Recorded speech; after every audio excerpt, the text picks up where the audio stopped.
Hello à tous, j'espère que vous allez bien. Aujourd'hui, on se retrouve en cuisine pour la recette du friand à la viande hachée. Allez, let's go, c'est parti.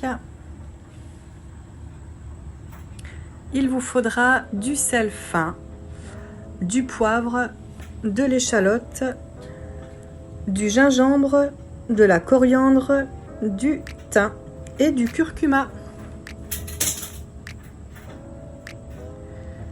Donc là, je vais déjà venir faire revenir ma viande hachée. Donc moi, je la fais au Cookéo, mais vous pouvez très bien la faire à la poêle. Alors au Cookéo, je vais venir sélectionner la cuisson dorée. Voilà, pour bien faire revenir. Une fois que vous commencez la préparation, vous pouvez venir y rajouter un petit peu d'huile. Je vais venir mettre du sel. Après, si les ingrédients ne vous conviennent pas, vous pouvez prendre les épices que vous avez l'habitude d'utiliser, ce que vous préférez. Moi, je le fais comme ça. Je vais venir y mettre du poivre. Pareil, j'en mets pas mal pour bien rehausser le goût de la viande.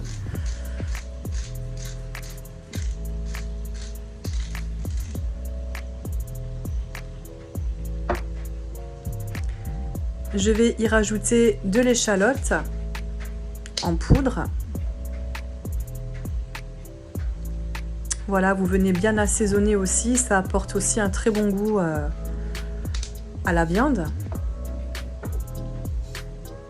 On y rajoute du gingembre. Ça donne un très bon goût à la viande hachée. Donc moi, je vais prélever quand même une bonne cuillère de gingembre, à peu près comme ça.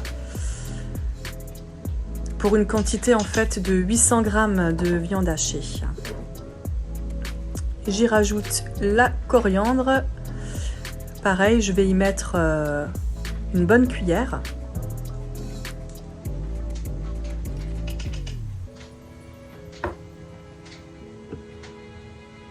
Du thym.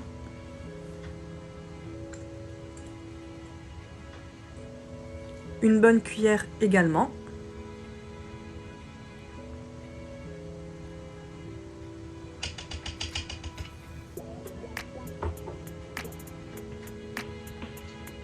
Et du curcuma. Alors le curcuma, c'est un très bon antioxydant. Donc n'hésitez pas à en mettre dans la plupart de vos plats. Ça se marie bien avec pas mal de recettes. Après cela, je viens mélanger tout ça pour que les épices s'imprègnent bien dans la viande. Voilà, on mélange bien partout pour que la cuisson soit bien homogène.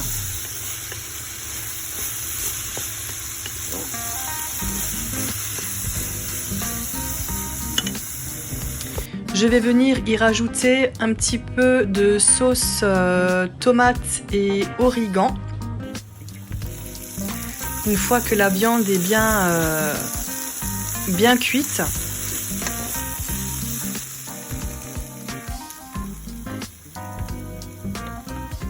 Je vais enlever la fonction dorée et je vais mettre sur mijoter avant d'y rajouter la sauce.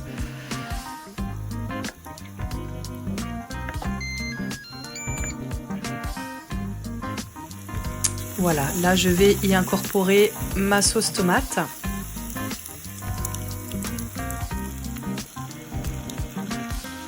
Alors pas trop non plus, il ne faut pas que la viande baigne dans la sauce, c'est juste pour l'aromatiser un petit peu également et pour que votre mélange de viande ne soit pas trop sec au moment où vous le mettrez dans la pâte. Ce qui est important aussi, avant de le mettre dans la pâte, laissez bien votre viande refroidir, sinon ça vous déchirera la pâte. Pendant que la viande refroidit, je viens donner les 2 petites biscottes habituelles à la lapine de ma fille. Alors en temps normal, elle adore ça, mais bon, ce matin-là, elle avait décidé de les bouder.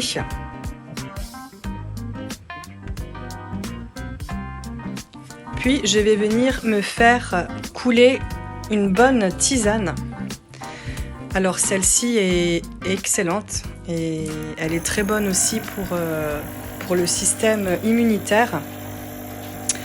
Voilà, c'est la tisane détox. Donc pareil, curcuma, gingembre et basilic. Très très bon. Si vous la connaissez pas, n'hésitez pas. Puis nous sommes un petit peu plus tard. J'ai choisi de prendre de la pâte à pizza que je viens étaler. Je viens la piquer avec ma fourchette pour qu'elle cuise bien au moment de la cuisson. Je viens y déposer une bonne quantité de viande hachée. Alors n'hésitez pas à en mettre pour que ce soit vraiment bien rempli. Je pense que j'ai dû mettre à peu près 400 grammes. J'en ai fait 2 et j'ai divisé en fait ma viande en 2. Alors après, vous auriez pu le faire sous forme de friand un peu plus petit. Moi, j'ai décidé de le faire en grand. Voilà, c'est comme vous voulez. Après cela, je viens bien tasser les bords. Voilà, j'aplatis bien ma viande pour que ça fasse comme une farce. Puis, je viens rabattre les bords.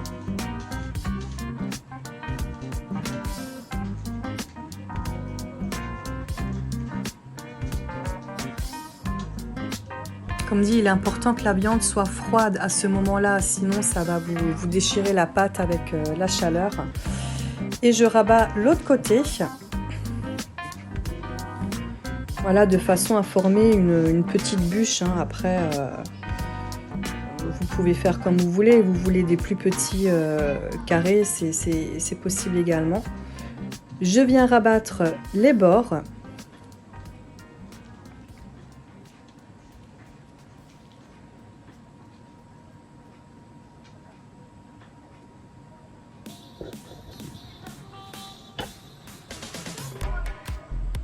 Voilà à peu près à quoi ça ressemble.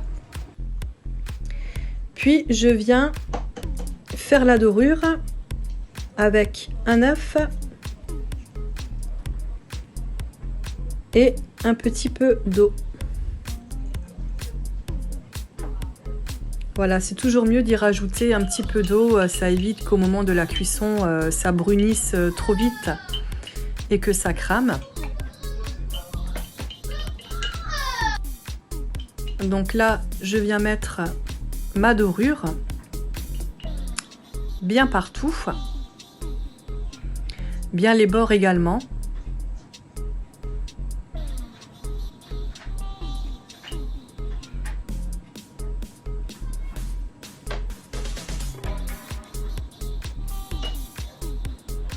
Puis je viens mettre un petit peu de basilic sur le dessus.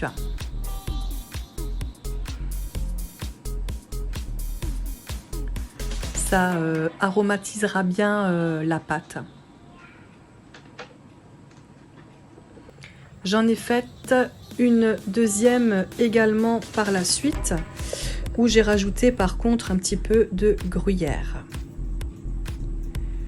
Et voilà, à la sortie du four, ce que ça donne, accompagné d'une petite salade, c'est excellent. Voilà, je vous souhaite une belle journée et à bientôt!